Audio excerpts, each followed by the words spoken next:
Hi, I'm Dave Robinson, Chief Data Scientist at DataCamp. And in this screencast, I'm going to be analyzing data that I've never seen before. So as an example of how to analyze data in R and draw insights out of it. Like every week, this is going to be coming out of the Tidy Tuesday project. That's data sets that are released each week by the R for Data Science online learning community. And this is my 8th screencast, and I'm really excited to get started. So all I know here about the latest topic is it's going to be about the related to the tidy text package, which means that while I haven't seen this data before, I certainly am familiar with the software because the tidy text package was actually designed by originally built by Julia Silge and myself, and we later built a book about it called Text Mining with R, which you can find for free online at tidytextmining.com. So I'm excited. We're going to be analyzing some text data. Like I said, I've got a bit of a head start here because I'm certainly pretty familiar with the software, the text software in question.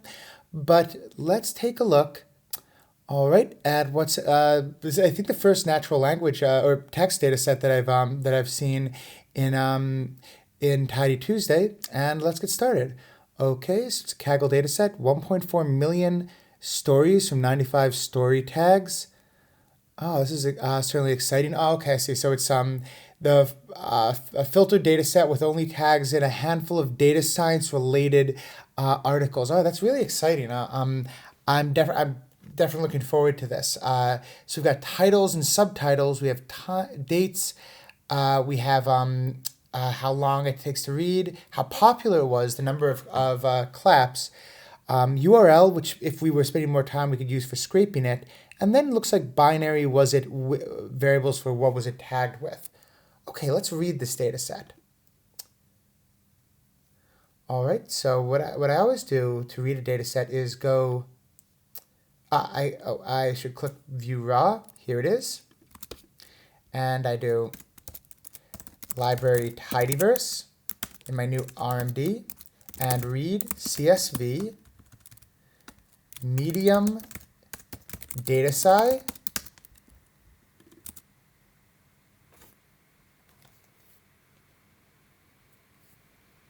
okay, and here's the data set. I usually like to it's got row names. So it's got a first column. We're probably going to want to remove that. I can actually right away say select -x1, and I can view it. All right. Okay, so we have title and subtitle. That looks like it's the text data that we're going to be working with today. We don't have the rest of the article. We have the title and subtitle. Whether or not it has an image, author, publications. That's I think within Medium. There's like large groups of blogs. The one I'm familiar with is Towards Data Science, largely for aspiring data scientists. Okay, and year, month, day, reading time, claps, and the author, or rather URL to the author. We also have the author's name over there, and then binary variables for one for all the AIs and. Let's see if I scroll to the middle, we can probably see. Important thing to know is that big data, that one article can have more than one tag. That's definitely an important question. Okay, I'm gonna get started. So I usually like to take a couple of categories here and count them. So I like to know. That's almost always my first step. I'm gonna save this as medium processed. And we might keep adding steps to that. Okay, I'm going to start with count publications, sort equals true. I bet the most common is missing. And then towards data science. I'm vaguely familiar with Hacker Noon as well. And I'm not as familiar with the others, but it looks like we have, how many articles? We have 78,000 articles, a few thousand from towards data science, and then 1,000 from other ones. Okay, and other things I'm interested in are, does the same author ever appear many times? Yes, wow, we've got a handful of authors here that have more than 100 articles. Oh, that's interesting, and we could take a look at author-specific popularity. And we'll use Center for Data Science. All right. That's really interesting. Okay, I'd like to count topics, but here's where we get interested a little bit in tidying our data. Notice that all the tags, they're in wide form, so I can't actually say what is the most common topic. There are ways I could say that, but I could summarize all of these columns. In fact, that's what I'm going to do first. All right, yes. What I'm going to do is I want to know which of these are the most common. AI, artificial intelligence, big data, etc. So I'm going to start with this. I'm going to start by using the function summarize at. Summarize at says I want to summarize a whole bunch of columns, not just one. I want to summarize, let's say, AI and big data. And I want to say all the variables that start with tag, I want to summarize with the function sum. This is a fast way to say all of these columns, I want to aggregate them. And now I learned that the most common variables are, the most common tags are artificial intelligence, AI is under that, machine learning, lasso data science, and the rarest tag among this batch is data visualization, though still plenty of articles within that. Okay, later we want to reshape the data when I take, and I'll, you know, I'm going to start actually by reshaping the data. Okay, this was solid if all I wanted to do was find out how many of each type there were. But there's actually something else I want to find out here. I want to find out which of the tags is the most popular in terms of number of claps. Which tags tend to get lots of claps, which don't. That's just really interesting to me. So if I want to look at that, I can't just group by one column here because it's all spread out. I have to do a reshaping operation first. I need to gather from the tidyr package. I'd say tag, value, and then I can again say all the ones that start with tag. Now I've actually reshaped the data. Instead of having one column for every tag, I've got a column called tag that if I actually probably want to string remove the starting tag from it. So I have now one row for every one that has AI. But I've also got actually, whether it's 1 or 0, it still gets a row. So I have one extra step here. Value equals 0. Oh, value equals 1. So what I just did was reshape the data so it's one row per tag per post. That means every row here, that every post that's AI is going to get its own row. Every post that's data science or big data here is going to get its own row. Some posts are going to get multiple rows if they have multiple tags. Why did I rearrange it that way? I'm going to quickly name it medium gathered because we gathered the data. Why did I reshape it that way? Because now I can ask my question again about most common tags with a count. I can say count the tags. Here's the most common, AI, least common data visualization. Oh, it's so far similar to what I got from the summarize at. But I can also group by, tag, and summarize, let's say median claps. Aha. This is really interesting to me, descending median claps. What I'm seeing is articles about deep learning got 25 claps on average, whereas articles about big data, only 1. So this is, why did I do median? I actually skipped ahead a little bit there, but just know, this is how we can tell tag, which tag do you want to use if you really want to make a popular article? Now, correlation is not causation, but it definitely suggests deep learning, machine learning, that's where the excitement and hype are. Data, big data might not be the right tags to use. That's pretty cool. Okay, but why did I use median? Why not mean? I will show you. If I look at the number of claps, I haven't seen this data before, but I'm pretty sure it's going to show a heavily skewed distribution. Wow, even more skewed than I expected. What we're seeing here is most articles get very few, some get more, and then it dies off very quickly. Whenever we see data like this, we want to put the x-axis on a log scale. Now we see a little more information about it. I'm going to quickly throw in labels equals comma format. I don't like scientific notation here. All right. What this shows is lots of articles get exactly one clap. Then there's kind of a log normal distribution. It's a little bit funky. But there's like a peak around here of, what is that, 10, a little under 100, probably something like 50 claps. And then it's rare and rare to get more claps. The reason I think it's pretty rare to get like 2 claps, 3 claps, 4 claps is that one person can clap multiple times. So as soon as you get on medium, so as soon as you get, if someone clicks, they're often going to do more than 2. They're going to do 3, 4, 5. So it's a bit of a funky distribution. But generally what we see is if we did a mean here, it would be very skewed to what the largest values were. I like median for this, and what it tells us is that more than half of articles about big data only got 1 clap. That is, no one actually clapped for them, and whereas half the deep learning articles got more than 25. All right, that's pretty cool. That's some things we learned about clapping. Here's a question another question we could ask. It's what is it? Medium tags.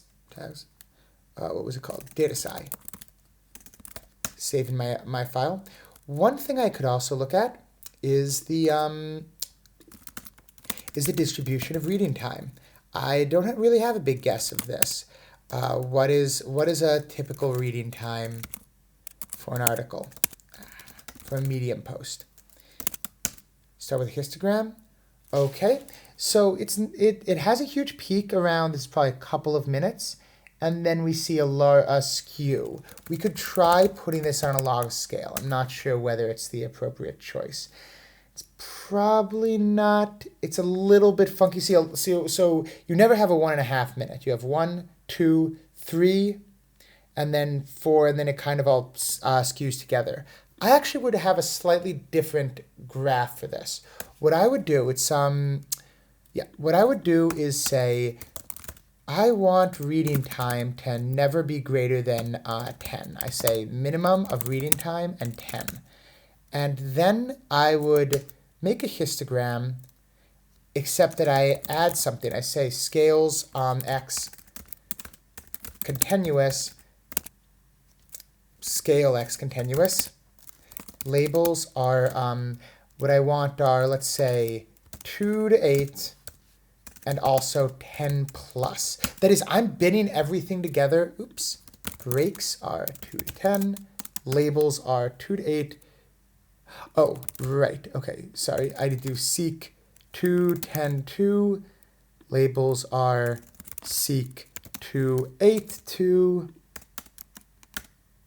This is what I was trying to do. I was trying to say 2, 4, 6, 8, 10 plus. So this is what are typical reading times. When I have this, I better say bin width is start with bin width 0.5.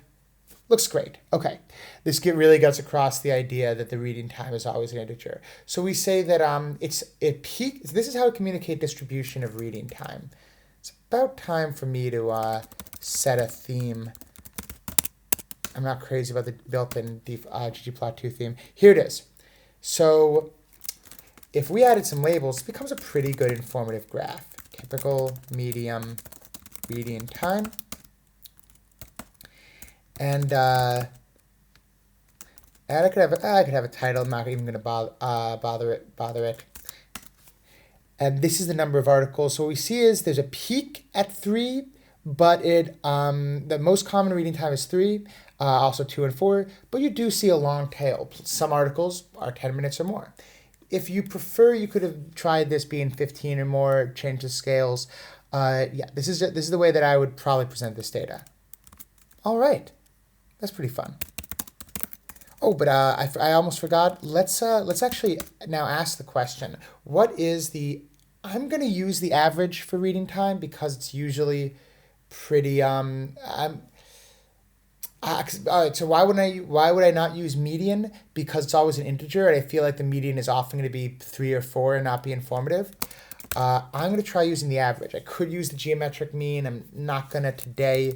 What I do is I say medium gathered. Like I say, I wonder what categories, what tags have the longest and shortest articles. So I would say reading time equals mean of reading time. Here we go.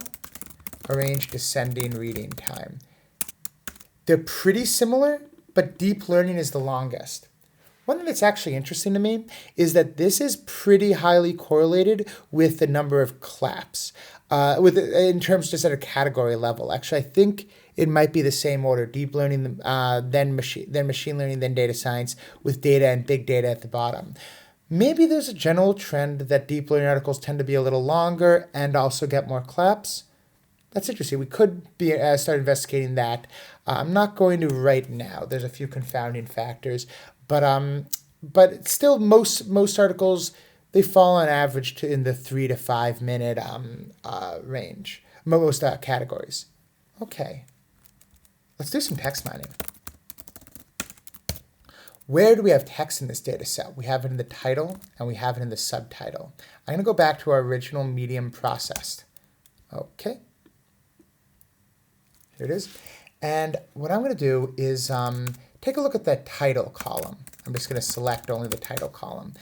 Lots and lots of words. Can't do anything with this in tidy data. If I counted title the way that I've been counting other columns, you have like, I don't know, a couple things that are the same title, but mostly just 73,000 separate titles. Not useful. What I need to do is to unnest tokens. This comes from the tidy text package developed by me and Julia Silge. So what this says is unnest tokens, take title and turn it into individual words. What this does is, there it goes. Oh, I just realized it's going to put it up at the end. I'm going to restructure this a bit. I'm going to only select the title, the subtitle, the year could be interesting, the reading time, and the claps. I'm going to start just with those. I'm probably going to add a bit more. I just need to it to show up a bit clearer. Okay, what this shows is I've taken the title and I've turned it into individual words. Instead of, now it's online animation Mixamo versus Nora. It's separated every one of them into one row. And that means that now that every one of these it's in what we'll call the tidy text format. Now that every one of these is in its own row, we can actually count words, find out the most common words. It's all explored in the book Text Mining with R, so I'm not going to go too into depth. We notice there's words like the and to, of and. These aren't very useful. We call these stop words. So I'm actually going to throw in a step where I say anti-join that with a data set that the tidy text package provides, which includes a bunch of stop words that we want to remove from titles because they're not interesting. Once we remove them, we see the most common words, and it does kind of make a lot of sense. Data, AI, machine, and learning. Notice learning is more common than machine because learning can also come after deep, or it can just come after people saying they're learning about data science. So we see, these are some of the most common words. If I, let's see, I'm actually going to separate these. I'm going to say medium words, okay? And and then if I take this, I can make a plot out of it. I can actually say head 10 ggplot. Almost always the first thing I do when analyzing text is make the same kind of graph where I say, what are the most common words? Word, N, and I've done this thing before in screencasts, so I'm not going to go into the details of it, but I'd say reorder this by the most common words. This is a flipped bar plot.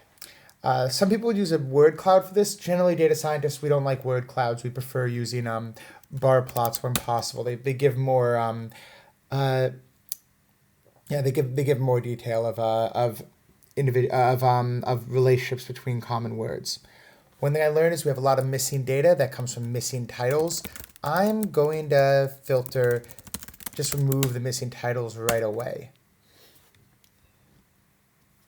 All right, So the most common words we have include data, AI, learning, machine. That's pretty cool. 2018, future. We also see this is a stop word in languages such as Spanish that we happen not to that we don't include because it's an English list. That's one problem we have when we spread across multiple languages. I'm going to quickly filter that out. Word is not equal to DE for which is of in Spanish and I think other languages. And often what I do is I also filter out numbers. A lot of numbers appear very often, and what I can do is say string detect. The word must have at least one alphabetic character. So that's a common cleaning step I do. All right. What we see here are this is a good set of common words in Medium posts. So I'd say common words in Medium posts, in Medium post titles. All right. It's not too exciting to graph. Let's go on. Right. Okay. So we've looked at common words in Medium posts. But we're not just interested in common words. We might be interested in words that are associated with particular things, such as more claps or fewer claps. So that's going to be an interesting one. We've got a gathered version of our data here. We've actually got, just like we had tags gathered before. That's one of the reasons I showed the tags first, is it sets us up to think about, once we have one row per word per post, we can start aggregating it in interesting ways. So I can say, for starters, let's see, I'll say add count to word. That adds one column to this, an n column, where it actually says the word, where it adds to every row, it says how many times does this appear in the data set. The word online appears a bunch of times. That's usually online learning, like learning while a process is going on. AI appears a ton. And now we can add a filter. It's pretty easy. I can say if you don't appear, let's say 500 times. How many words is that if I counted it? 50 words? We can do with a bit more than that. So I'll say if a word doesn't appear 250 times, that gets 187 words. Okay, I take it back. I'm going to go back to the 50 common words. So add count, filter. This lets me keep the original data set, but only have the most common words. All right. So what I'm going to do is ask group by word, summarize what is the median claps. And I'm also going to throw in occurrences. Is the number of times it happens. All right, and I'm going to arrange by descending median claps. So what are the hyped words? What are the words that gets lots of claps? Oh boy, TensorFlow. So TensorFlow is a deep learning framework originally released by Google. It's one of the most popular ones. Building. I can only guess I don't have a lot of guesses to what building means and why that would be particularly popular. We could it could be building a neural network, building a model, building a cluster. Deep learning. Guides, tutorials are popular, it looks like. People like, I'm guessing it's neural networks. People like blockchain. That is true. So if we have our 50 words, what are some of the ones that get the fewest claps? How does something get 0 claps? I thought you couldn't even get 0 claps. Oh, things couldn't get 0 claps if they were on our log scale. That makes sense, now that I'm thinking about it. I showed a histogram. Some things get 1 clap. Okay, so the word training is not good. The word trends in tech and marketing and intelligence and industry. Okay, I've got a vague sense of what these are. These are a lot of buzzwords that kind of are more found in like enterprise and marketing material, things like digital. You don't see data scientists and artificial intelligence practitioners using the word digital a lot. They would say digital revolutions in business intelligence. That's sort of more of a that's the kind of thing you see in marketing material. This is just my interpretation. Industry similar.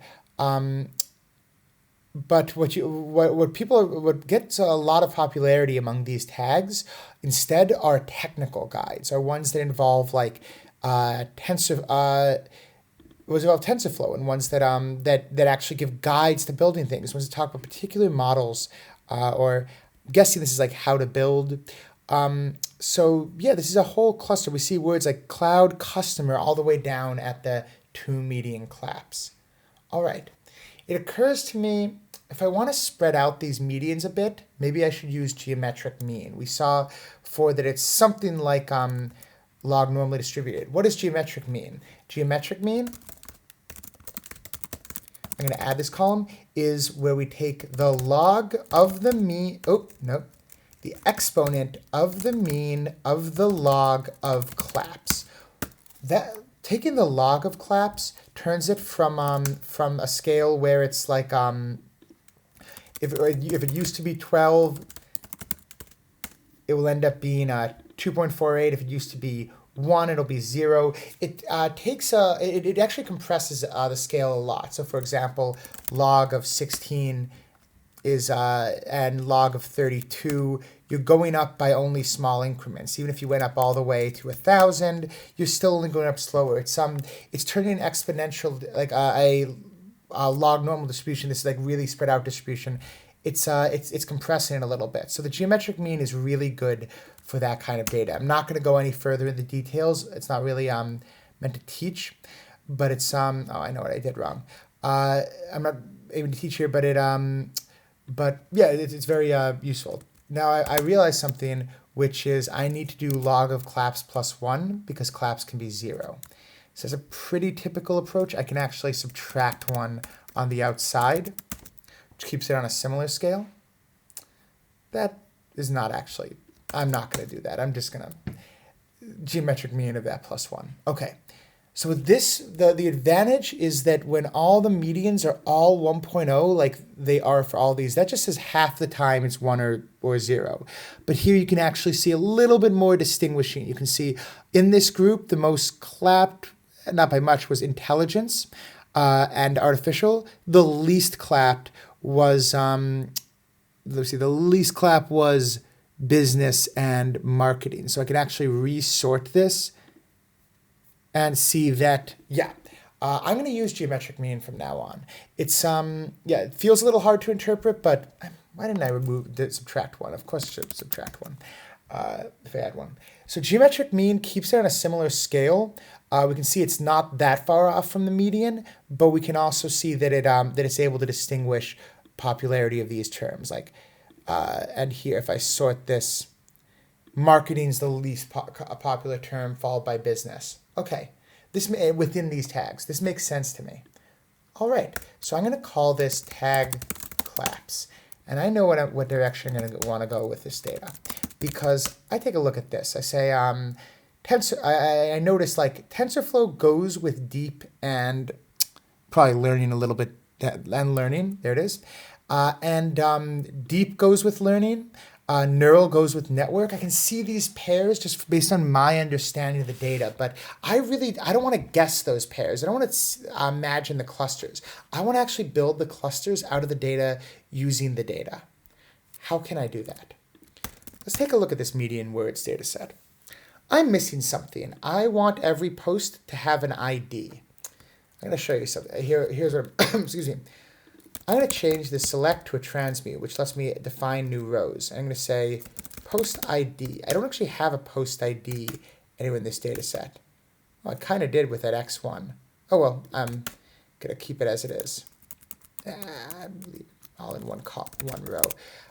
One line. What I do is I'm going to say post ID is the row number. If I just ran that, it would add a 1 or a 2 or a 3 to every row. If I run it through the entire unnested again, what I see is post ID 1, we get the happens 5 times or 6 times. I thought that there's ones without subtitle, but yeah, this one just has the title AI. Each row, each word gets 1 row, and then we see a post ID next to it. All right, so if I take a look at our medium words, I got this post ID. In fact, I'm just going to look at post ID and word. what I realize is some pairs of words are going to appear a lot together. Friendly AI is one term used within the AI field, so we expect those two to probably be correlated. So how am I've already removed stop words. So what am I going to do? I want to find out correlations among words, but I still need to do my add count word. I'm actually going to call this words filtered or medium words filtered. Notice I'm always thinking about how can I separate these variables to be in a logical way. And then I'd say medium words filtered. I still have my tag claps, and I'm going to say I want to take my medium words, and we're going to use the YDR package. We've seen this I think once before in that's right, Thanksgiving dinner. I did a screencast for Thanksgiving dinner where we saw this once before. But within text mining with R, we have there's an entire chapter on relationships between words, including counting and correlating pairs of words with the YDR package. So definitely check out this chapter. So what I'm going to do is I want to find out what pairs of words tend to occur together. That's an operation called pairwise core. Word post ID. What words occur in the same post? Throw in a sort equals true. Now I'm going to find out oh no, I didn't do it on the filtered. Oh no, and I just crashed R. So what just happened is I tried to find the relationship between 78,000 words and 78,000 other words. Oh no. It happens to everyone. Or maybe it just happens to me, but it definitely happens to me. I am going to open a new RStudio instance and force quit this one before it crashes the computer. Oh, no. Oh, no.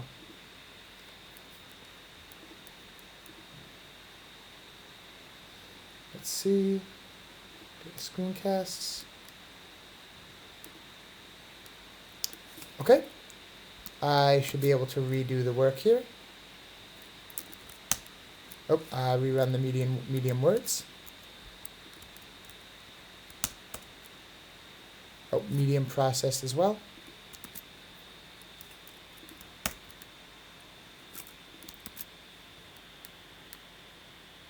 All right, I'm just catching back up to where I was before I crashed it. I then take the words filtered. I meant to use this data frame, which, just to check, only has how many distinct words? 49. Good. This is going to be fast. Oh. Library YDR. Now I say what pairs of words appear together. And we see artificial and intelligence, machine and learning, neural and networks, neural and network, deep and learning. This makes loads of sense. This is saying pairs of words that appear in the same title are these common bigraphs. They didn't always have to be right next to each other. They could have been a few words apart, but in general they aren't. Data science, real and time, top and trends. All right. I'm going to bring down the filter. I'm going to say I want to have all of the words that appear at least 250 times. So I'm going to have 167 words in this data set. Now, I do still see artificial and intelligence. I also see linear and regression. Okay, so I've just come up with relationships between words. That's using the YDR package. The correlation shows if one word appears, it's very common that the other word will appear in the same title. This gives me a feeling for structure in my data set. I can actually say, let's say filter for a correlation greater than, I'm going to say, take the top 100 correlation. Top word cores, I'm going to call this. Here's my correlations. I can make a graph out of this. We've done this before in the in one previous session, and there's a full guide to doing this in our in the book. Where what we do is use the YDR, the gggraph package. So what I use is gggraph and use the igraph package. And what I say is take our top word cores and turn it into a graph. Say graph from data frame, and then use gggraph with that, where I say I'm not going into what each step is, but this is the really brilliant package by Thomas Pedersen that shows the here it is. Creates networks within the grammar of graphics. So every point here is an observation in our data, as a node rather data, and every link is one of those correlation observations. If I add geom node text label equals name is what they're called within the grammar of network graphics. I'm gonna make sure it's next. It's a little adjusted so it appears a little below and to the right, below and to the left. We see natural clusters here. I'm actually, instead of doing that, I'm going to add an argument called repel equals true.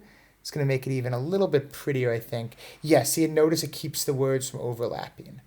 All right, whenever we do a network, we usually want to set a seed. When I'm lazy, I set it to the current year.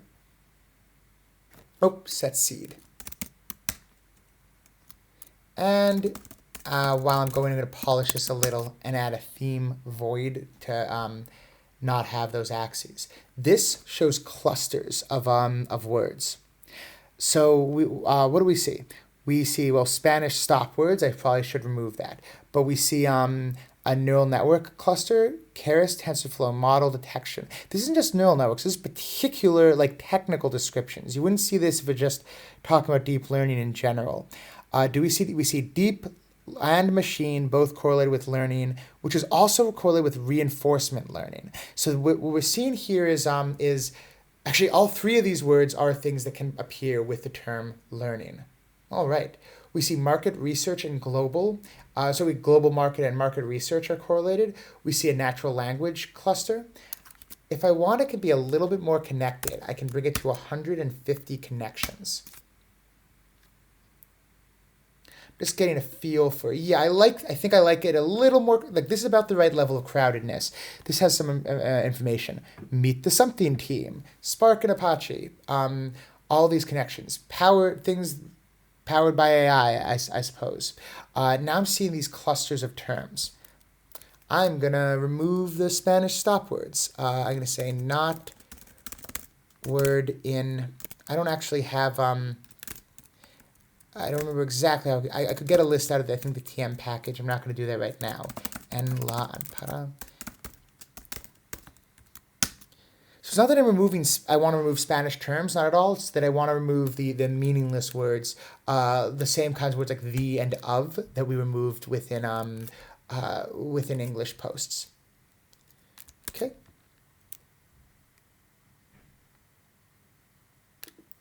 All right. This is pretty cool. Game and changing. Whole cluster about user experience, improved customer chatbot. We've really seen all the kinds of topics that appear in this data set. We're not going to do it today, but one thing you can do with tidy text is topic modeling. We actually explicitly tell it find typical topics within this data set. All right. This is pretty fun. But why do I want to look at these clusters? Especially because I want to add more context and structure to this data. The tag claps data, where I say where it said that the words like Keras and TensorFlow are unusually highly clapped. So what I'm going to do is join these together. This takes a little bit more work. It is described in the book. So I'm going to say is take my tag claps. All right. I'm going to filter to say you must be in the word must be included in your correlations. Let me see, in either item 1 or top word cores item 2. I need to say.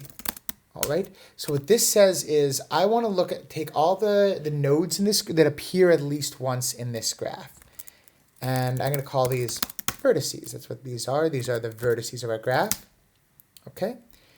And what I do now is when I create the graph from the data frame, I say I add that vertices field. And then I say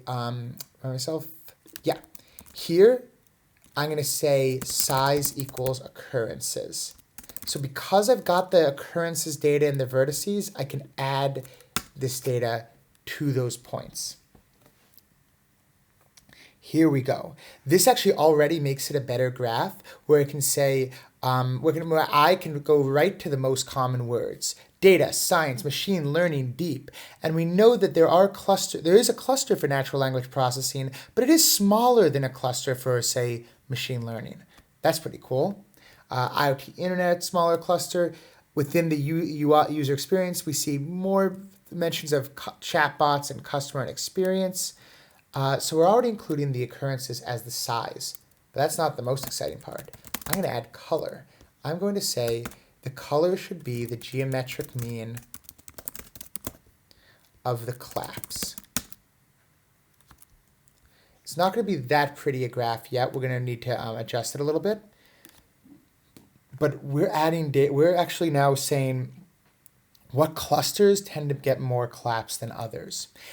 So we're able to focus our eye in on what areas of this universe, this galaxy of terms that are discussed, what areas are particularly popular.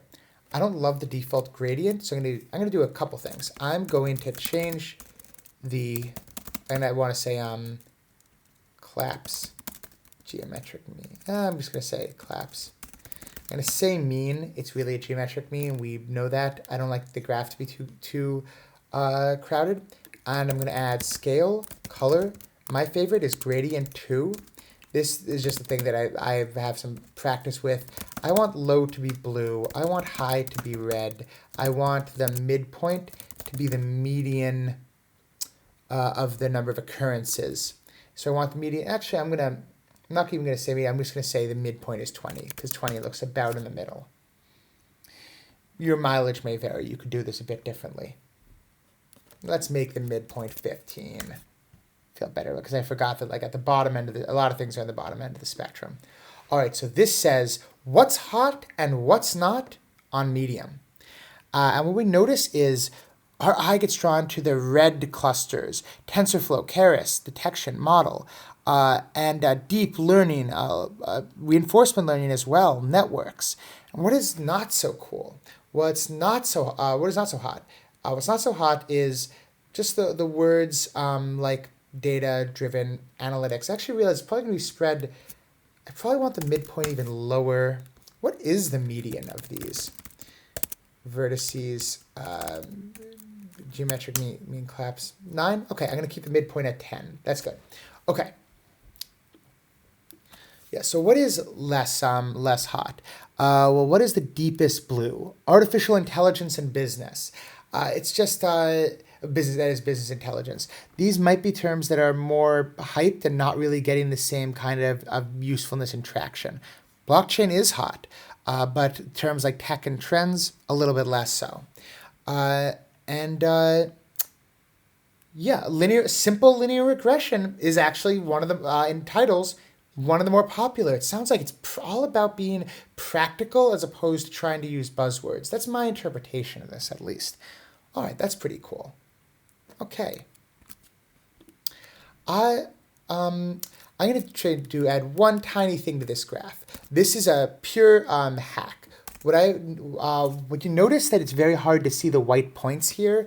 I've discovered that a way to fix that, it's very cheesy, is I add a point under each that is slightly larger. That basically gives the point an outline. There's not really another way to do that I'm aware of. Here it is. This graph is a little bit more easier to notice. Platform as a word is right around 10 average claps. So I would say what's hot and what's not in medium data articles. And then I would maybe add a subtitle. It should be title. And then I'd add a subtitle where I said something like color shows the geometric mean of number of claps on articles with this word in the title.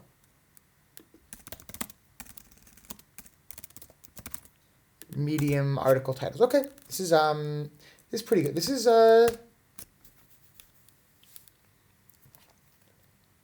yeah, this is pretty cool. All right. Who wants to fit a machine learning model? I do. Oh, I gotta fix that. But predicting, what I'm gonna say is predicting the number of claps based on title and tag. All right. So we're gonna use a regression, particular machine learning model. We only have 15 minutes, so I'm not going to go too deep into the details, but I want to show an example of how you go from tidy text to fit a predictive model. So let's take a look at medium words. Okay. Or medium words. Let's use filtered. All right. I want to predict claps based on words. This is a start, but it's actually all correlated together. It's all confounded together. This just says for data individually, how often does it get claps? This doesn't actually give you a model where you can say, here's how much the word data contributes. To do that, we're gonna reshape our data a little bit. First thing I'm gonna do is say, I need distinct post ID and word and claps. So this one uses the words online AI, gets 12 claps. And let me see, yes. What we need to do is widen this. I need one row per post, one column per word, and I need it to be a sparse matrix. So I'm turning into a sparse matrix. This is going to be the most advanced thing. Actually, I think the most advanced thing I've done in a while on the screencasts. So I'm going to use as a function called cast sparse. It comes from the tidy text package.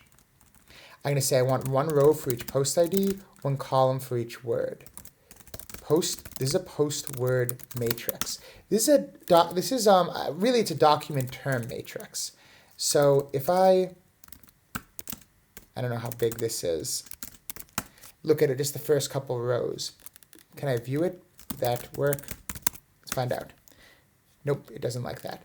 All right, what this is a matrix with 57,000 rows, 164 columns. And so that's one column for each of our words. And what we're doing is predicting, we're going to predict something about each column based on the word. We've taken the tidy text format and we've transformed it into a shape that is more meaningful from a machine learning perspective. So what I do is use I'm going to fit a lasso model. We're not going to go into the details of how lasso works, but we use the glmnet package and we say, I want to take, I have the X. This is the thing I'm predicting based on. I need the Y. So Y is going to be, let's look at the row names of the post word matrix. These are our post IDs. Some never pop up. That's pretty important. So what I would do is say these row names, I wish there was an easier way to do this. I don't actually have a more elegant way to do this. What I say is take,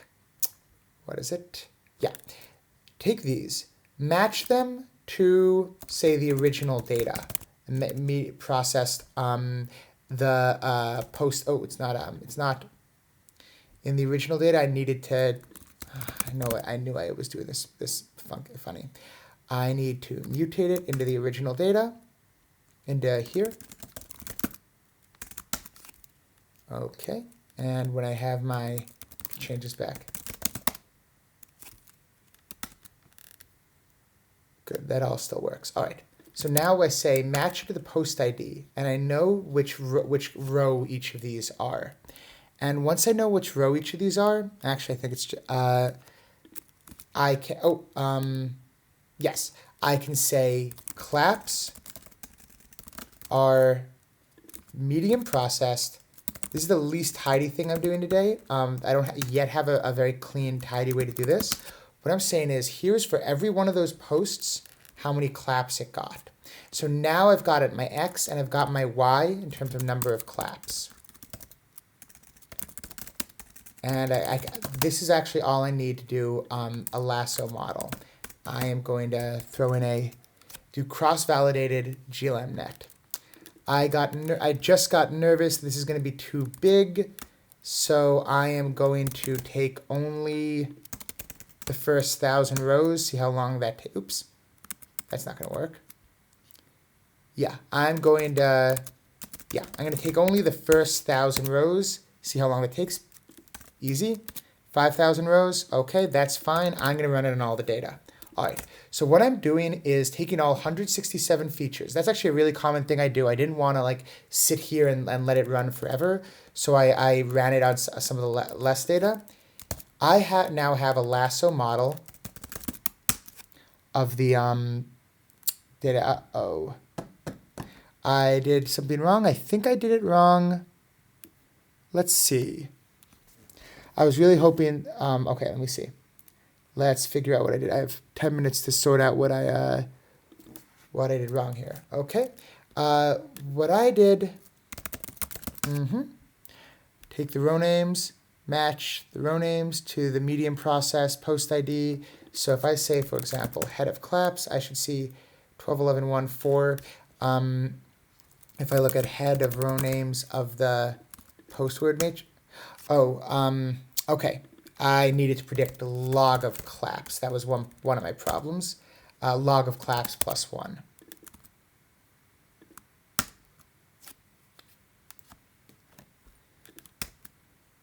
Okay, better data.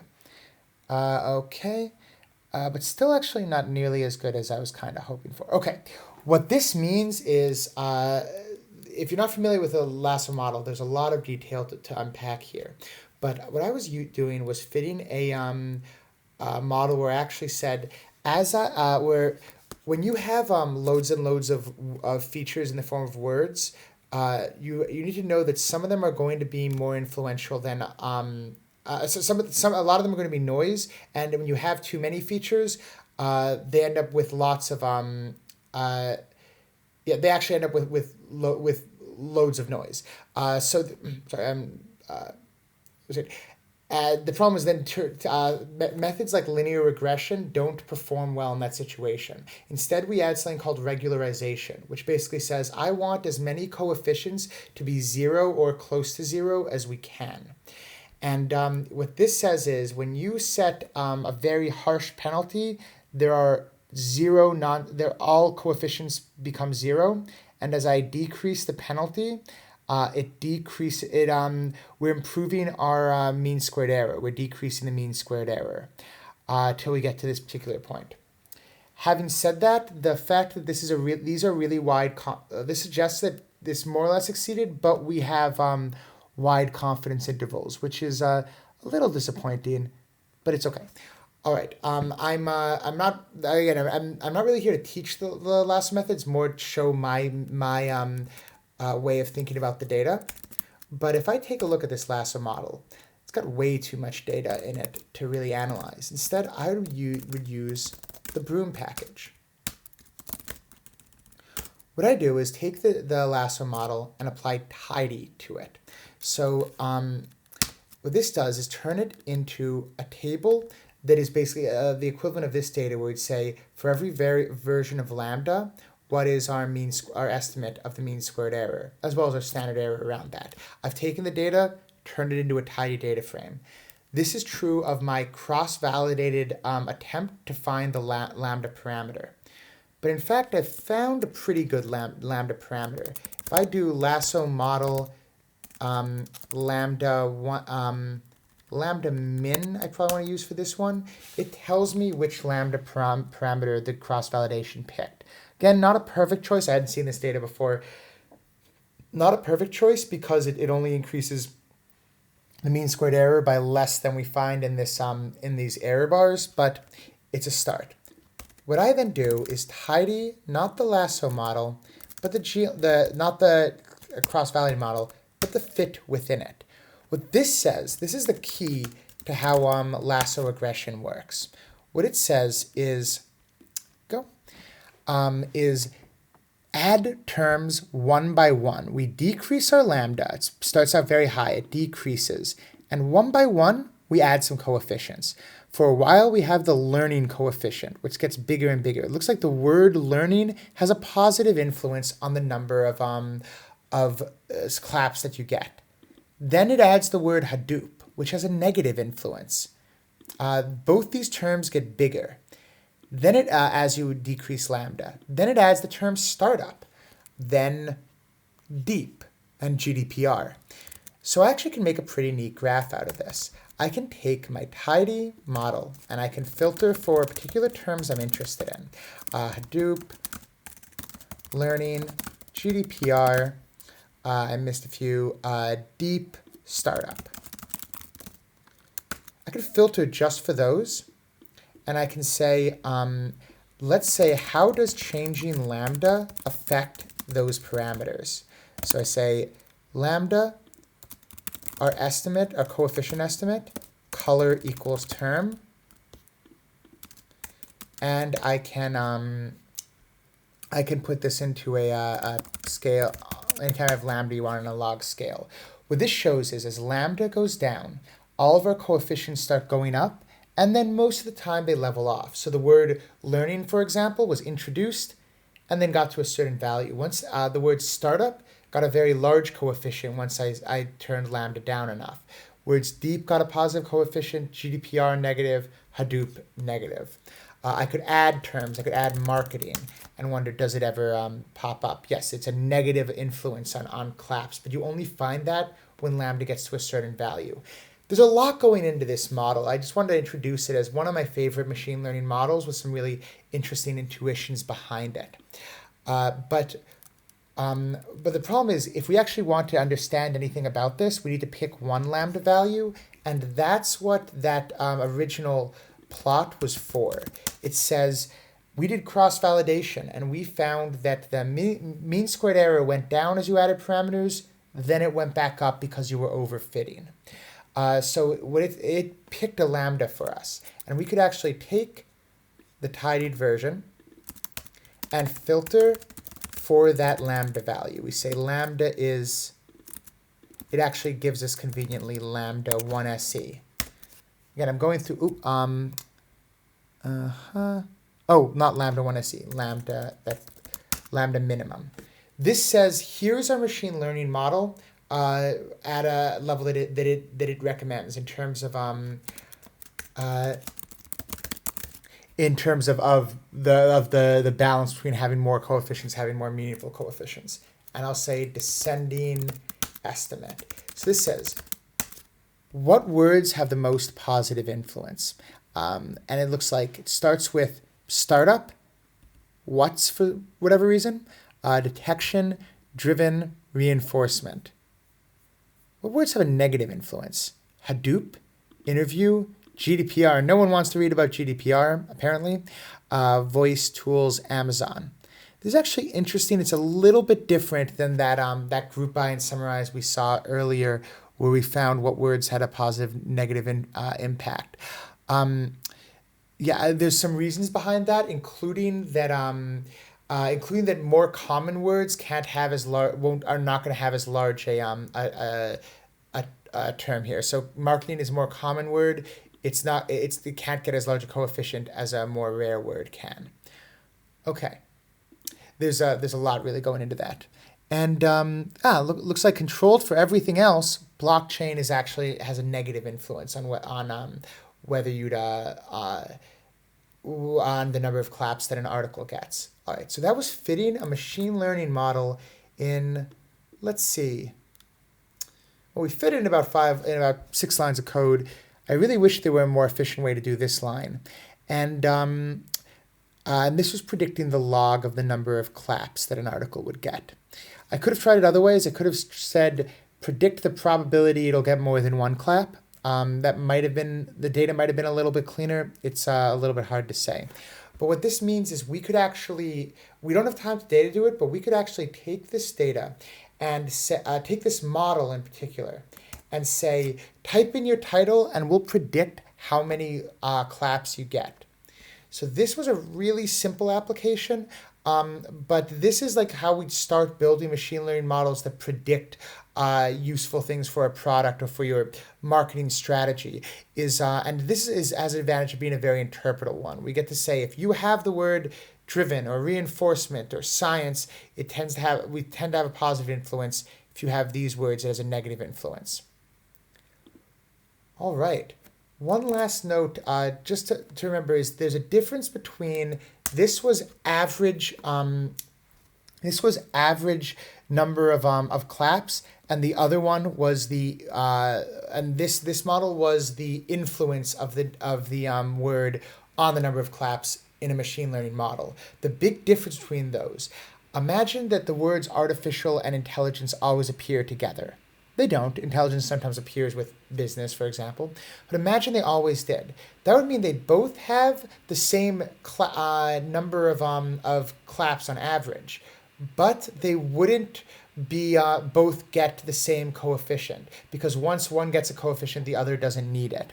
So actually fitting these coefficients was a way of getting out of the way all of these relationships and correlations between these terms.